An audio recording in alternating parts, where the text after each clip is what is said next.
Hello guys, welcome to our channel. This is Teja. ప్రస్తుతం మనతో పాటు సీనియర్ జర్నలిస్ట్ భరద్వాజ్ గారు ఉన్నారు. నమస్తే సార్. నమస్తే. సో హనుమాన్ మూవీ రిలీజ్కి చాలా ఆటంకాలు ఉన్నాయి.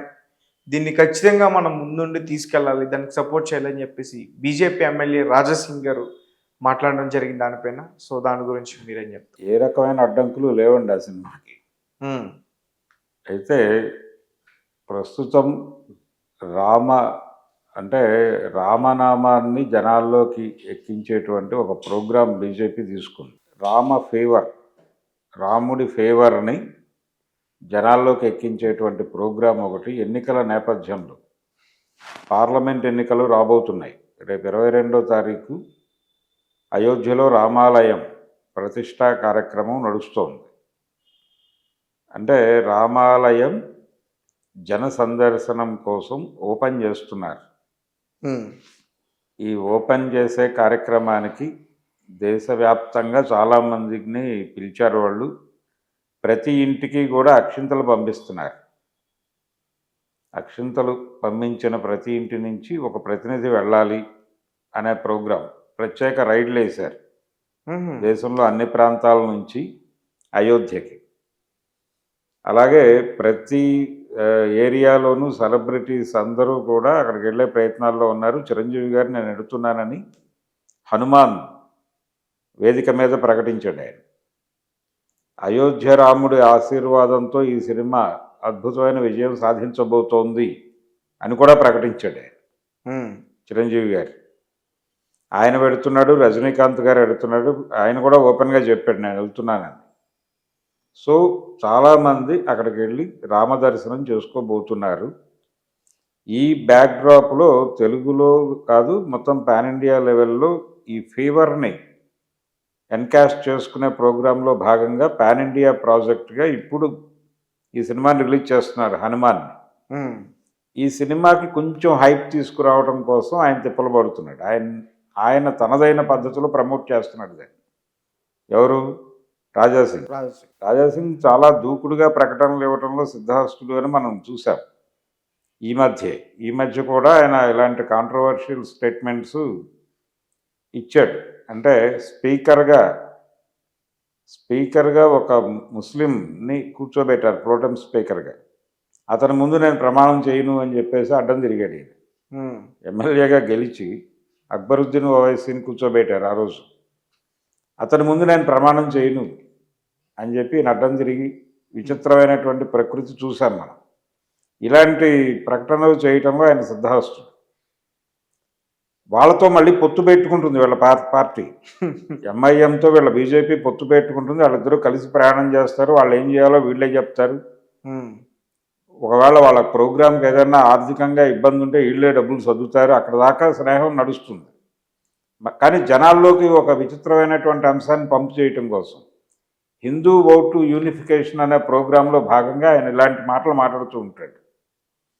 ఇప్పుడు ఆయన మొన్న మాట్లాడినటువంటి అక్బరుద్దీన్ అక్కడ కూర్చుని ఉండగా నేను ప్రమాణం చేయను అనేటువంటి స్టేట్మెంట్కి ఏ విలువ ఉందో, ఈ హనుమాన్ సినిమాకి అడ్డంకులు సృష్టించేటువంటి ప్రయత్నం చేస్తున్నారు పరిశ్రమ నుంచి అని మాట్లాడిన మాటల్లో కూడా అంతే ఉంది.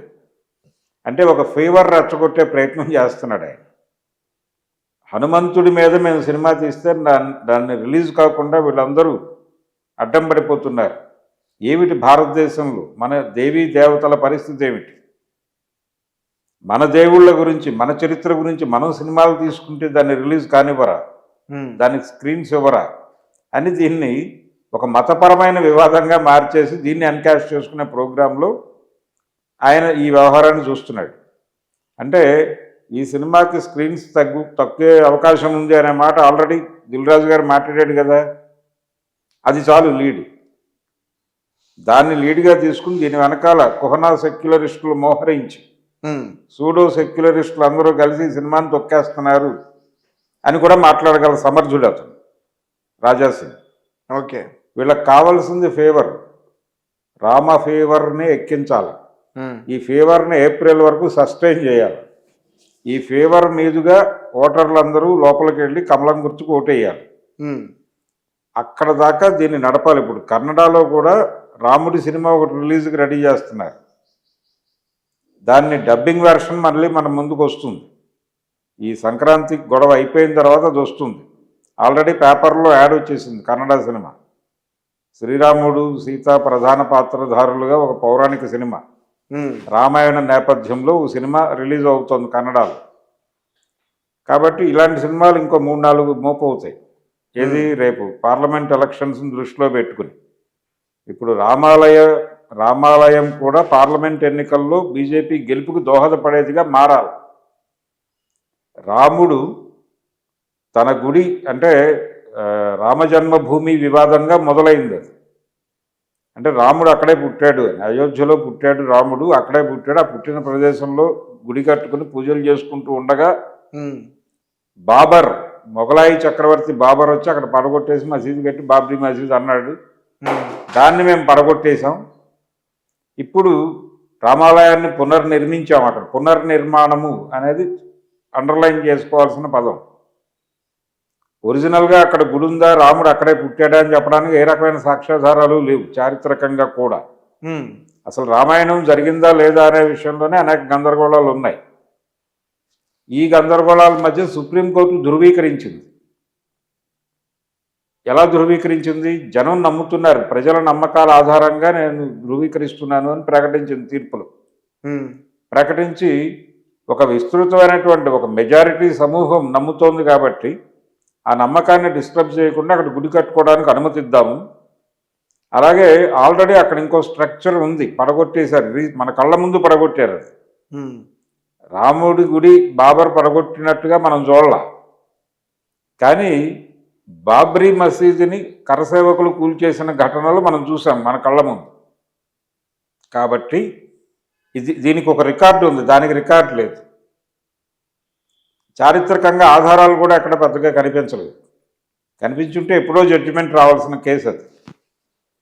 కాబట్టి నమ్మకాల ఆధారంగా ఇప్పుడు వాళ్ళు కూడా ఇక్కడ ఒక కట్టడం కూల్చివేతకు గురైంది అంటున్నారు. కాబట్టి వాళ్ళకు ఒక ప్లేస్ ఇవ్వటమా, ఏదైతే వివాదాస్పద స్థలం ఉందో దానిలో కొంత స్థలం కేటాయించటమా, లేకపోతే ఇంకెక్కడైనా దీనికి కాంపన్సేషన్గా ఇంకో చోట స్థలం ఇవ్వటమా అనేది ఆ సమూహం తేల్చుకుని ఒక మాట చెప్తే బాగుంటుందని చెప్పేసి వీళ్ళు బయటకు అన్నప్పుడు వాళ్ళు నిర్మోహమాటంగా మాకు అక్కర్లేదండి, అక్కడే అక్కర్లేదు, ఇంకో చోట కూడా అక్కర్లేదు, మాకు ఇవ్వకపోయినా ప్రమాదం లేదు, ముందు వాళ్ళని గుడి కట్టుకునేవ్వండి అని అఫిడవిట్ చాలా వినయంగా సవినయంగా సుప్రీంకోర్టుకి వాళ్ళు అఫిడవిట్ దాఖలు చేశారు. వక్ఫ్ బోర్డు వాళ్ళు దాఖలు చేసిన తర్వాతే మొత్తం స్థలంలో మీరు గుడి కట్టేసుకోండి అని కోర్టు జడ్జిమెంట్ చెప్పింది.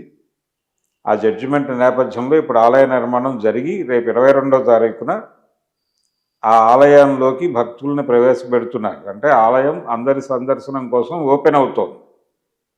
కాబట్టి ఇప్పుడు రాముడి మీద కూడా బాధ్యత ఉంది.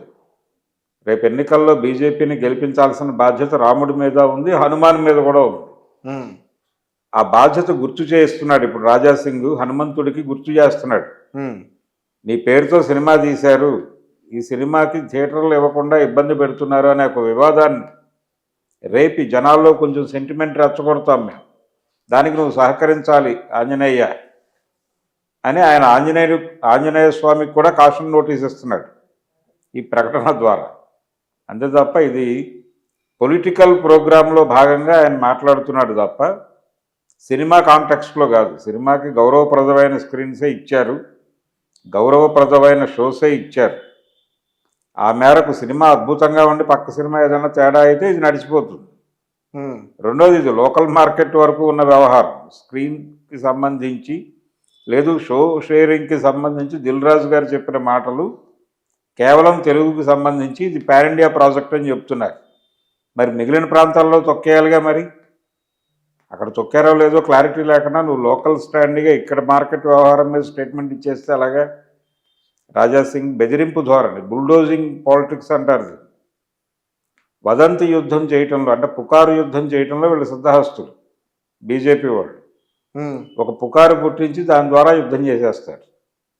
యుద్ధం చేసేసి ప్రజలను ఎమోషనలైజ్ చేసేసి ఆ ఎమోషన్ని పట్టుకెళ్ళి కమలం గుర్తు కొట్టేసేలాగా అలా నడిపించేయగల సమర్థులు వాళ్ళు.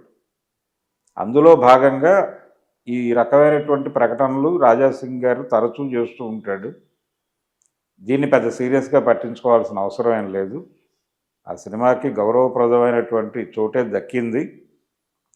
ప్రస్తుతం రామాలయము, రాముడు, రామనామము ఇవన్నీ కూడా రేపు ఎన్నికల్లో రాబోయే ఏప్రిల్లో రేపు సమ్మర్లో ఎన్నికలు జరగబోతున్నాయి, సార్వత్రిక ఎన్నికలు. ఆ సార్వత్రిక ఎన్నికలలో బీజేపీ గెలుపుకి ఏ మేరకు దోహదపడగలరు వీళ్ళందరూ అనేది చూడాలి. Okay sir, thank you so much. Thank you.